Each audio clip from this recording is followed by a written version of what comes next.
সংস্কার ব্যাপারে কারো কোনো দ্বিমত আজ পর্যন্ত দেখলাম না। আমি অবাক হচ্ছি কেন সংস্কার সংস্কার করে আবার গলা শুকিয়ে ফেলতেছে। সকলে সংস্কার প্রস্তাব জমা দিয়ে দিচ্ছে, সকলে জমা দিয়েছে। এবং ডক্টর ইউনূস সাহেব বলছেন প্রথম থেকে যে যেখানে ঐক্যমত হবে সেই সংস্কারগুলো বাস্তবায়ন করা হবে। ঐক্যমত ওয়ার্ড হচ্ছে কি? ঐক্যমত। তাহলে সকলে জমা দেওয়ার পরও কোথায় ঐক্যমত হয়েছে এই বিষয়কে জাতি জানে না, জাতিকে জানানো হচ্ছে না। কেন কেন জানানো হচ্ছে? এটা রহস্যের ব্যাপার না। এটা এই প্রশ্নটা আমি ওই দিনও করেছি, আমরা যখন দেখা করছি। আলী রিয়াজ সাহেব ওখানে ছিল। কেন জানানো হচ্ছে? সমস্যাটা কোথায়? সমস্যাটা কোথায়? তাইলে এখানে সন্দেহের উদ্রেক হচ্ছে না। আপনি এও বলা হয়েছে যেগুলো ঐক্যমত হয়েছে তার বাইরে দুইটা বিষয় যদি নেগোশিয়েবল থাকে সেটাও একটা টাইম, একটা সময়সীমার মধ্যে সমাধান করা যায়। আর যদি নেগোশিয়েবল যেগুলো ঐক্যমতে না আসে তাহলে যতটুকু ঐক্যমত হয়েছে সেটাই তো সমাধান হওয়ার দরকার। ডক্টর ইউনূস সাহেব বলেছেন বেশি হলে জুন, কম হলে ডিসেম্বর। আমার প্রশ্ন, এখানে বেশি কমের প্রশ্নটা কোথেকে আসে? উনি তো নিজেই বলেছেন ঐক্যমত যেগুলো হবে সেগুলোর ভিত্তিতে সংস্কার হবে। আবার বেশি আর কমের ইস্যুটা কোথেকে আসে? তাহলে কোনটা বেশি কোনটা কম এটা কে নির্ধারণ করবে? আমি যদি মনে করি কেউ যদি বলতে পারে যে আমরা কমের মধ্যে সংস্কার চাই, আর কেউ যদি বেশি চায় বলে আমরা বেশি চাই, তাও ভালো। তাইলে বেশি তো সমাধান আছে, কমের মধ্যেও সমাধান আছে। আর বেশিটা কি সেখানে তো আবার ওনাদের কথা যদি আমি আসি তাহলে তো ঐক্যমতের প্রয়োজন হচ্ছে না। ঐক্যমত ছাড়া তার বেশিও হবে না, কমও হবে না। সুতরাং মূল বটম লাইন বিষয় হচ্ছে এখানে ঐক্যমতের পরিপ্রেক্ষিতে এখানে সংস্কার, যেখানে যে বিষয়গুলোকে জাতিকে বললে সেটা প্রত্যেকটি দল কিন্তু প্রস্তুত আছে ঐক্যমতটা কোথায় জানার জন্য, এবং সনদের যে কথা বলছে সেই সনদটা সই করে নির্বাচনের দিকে এগিয়ে যাবে। এখানে গোজামিলের কোনো কথার কোনো সুযোগ নাই। তাহলে যে কথার মারপ্যাচের মাধ্যমে, এই যে বিভিন্ন ধরনের মন্তব্যের মাধ্যমে যে এটাকে একটা মানে অনিশ্চয়তার দিকে ঠেলে দেওয়ার একটা ইঙ্গিত পাওয়া যাচ্ছে হয়, অর্থাৎ তাদের সাথে জনগণের কোনো সম্পৃক্ততা নেই, জনগণের সাথে তাদের কোনো সম্পর্ক নেই, জনগণের উপর তাদের কোনো আস্থা নেই, গণতান্ত্রিক অর্ডারের উপর তাদের কোনো আস্থা নেই।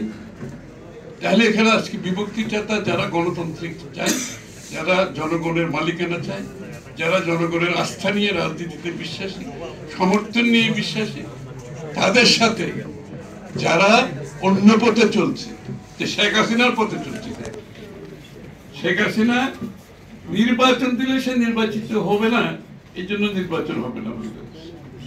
এখন তো অনেকটা আমার কাছে মনে হচ্ছে যে কারা নির্বাচিত না হওয়ার জন্য বাংলাদেশে নির্বাচন হবে না, এই প্রশ্নটা সামনে চলে আসে, একেবারে পরিষ্কার ভাবে চলে আসতেছে।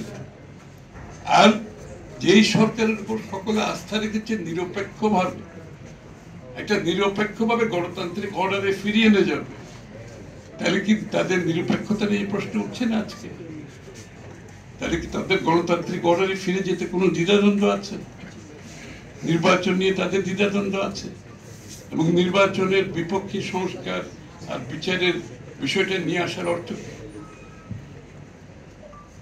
আর কোনোটার সাথে কোনোটা কোনো সাংঘর্ষিক কোনোটাই না, কিন্তু সবগুলো যে মিউচুয়ালি এক্সক্লুসিভ বলে, যে নির্বাচনের আপনার রোড ম্যাপ এক বিষয়, বিচার একটা বিষয়, সংস্কার একটা বিষয়, সবগুলো চলমান প্রক্রিয়া।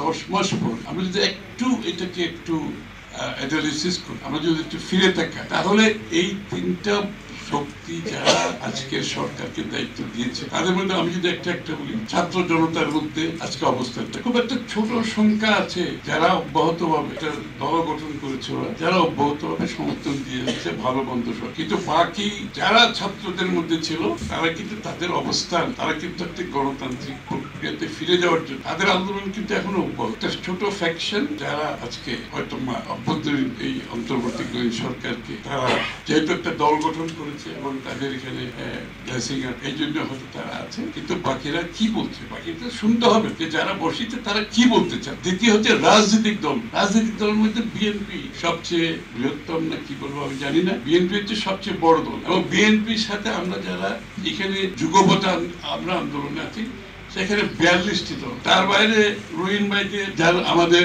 বামপন্থী দলগুলো যারা আছে তারা প্রায় 50টি দলের অধিক, যেটা জুলাই অগাস্টে এসে স্বৈরাচারের পতন ঘটিয়েছে। আন্দোলনের কিন্তু মূল আত্মাটা ছিল, শর্তটা ছিল, ভাবনাটা ছিল, সেটা ছিল গণতন্ত্র। আমরা যে যত সমস্যার কথা এখানে বলেছি, আলোচনা করেছি, সবকিছু কিন্তু আনসার কিন্তু এক জায়গায়, সেটা হচ্ছে একটা গণতান্ত্রিক বাংলাদেশ। এই উত্তরটা এক জায়গায়, কিন্তু আপনি যতই আলোচনা করবেন দিনের শেষে একটা গণতান্ত্রিক বাংলাদেশ এদেশের মানুষ দেখতে চায়। গণতান্ত্রিক বাংলাদেশে যেখানে তার রাজনৈতিক, সাংবিধানিক, গণতান্ত্রিক অধিকার থাকে, তার যদি এই তিনটা অধিকার সমুন্নত থাকে,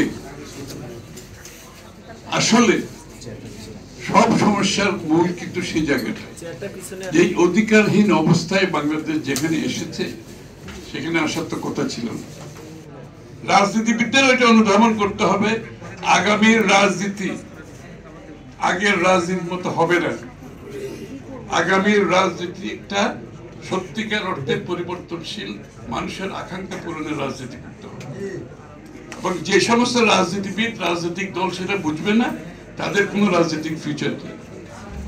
বাংলাদেশের মানুষের আকাঙ্ক্ষা, আশা, যদি যেই পরিবর্তনের আকাঙ্ক্ষায় মানুষ অপেক্ষা করছে সেটা যদি আগামী রাজনীতি দিতে না পারে, সে রাজনৈতিক দল এবং ব্যক্তির কোনো ফিউচার আছে আমি অন্তত মনে করি।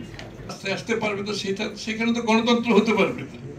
সে প্রতিবাদ করতে রাস্তায় আসবে, সেটাকে বাধাগ্রস্ত করছে, সেটা খারাপ কাজ। আর যমুনায় যাইতেছে, ওই শাহবাগে যাইতেছে, রাস্তা বন্ধ, কোথায় কোথায় মোবোক্রেসি, কোথায় কোথায় বন্ধ, না মানলে ওই যে সাংবাদিকদের পত্রপত্রিকার অফিসে যাওয়া, ঘেরাও করা, সাংবাদিকদের থ্রেট করা অলরেডি তো শুরু হয়ে গেছে। আমি যেটা বলছিলাম অলরেডি শুরু হয়ে গেছে। এইগুলো কিন্তু বাড়তে থাকে, কারণ ক্ষমতা খুব খারাপ জিনিস। আপনি যদি অবৈধভাবে ক্ষমতায় থাকেন, অনির্বাচিত ভাবে থাকেন এবং থাকতে চান, আপনার আচার আচরণ ক্রমান্বয়ে স্বৈরাচারের আচরণ হতে বাধ্য, সেটা যে ফরম্যাটে আসুক। আমরা তার লক্ষণ দেখতে পাচ্ছি কিছু কিছু ইতিমধ্যে।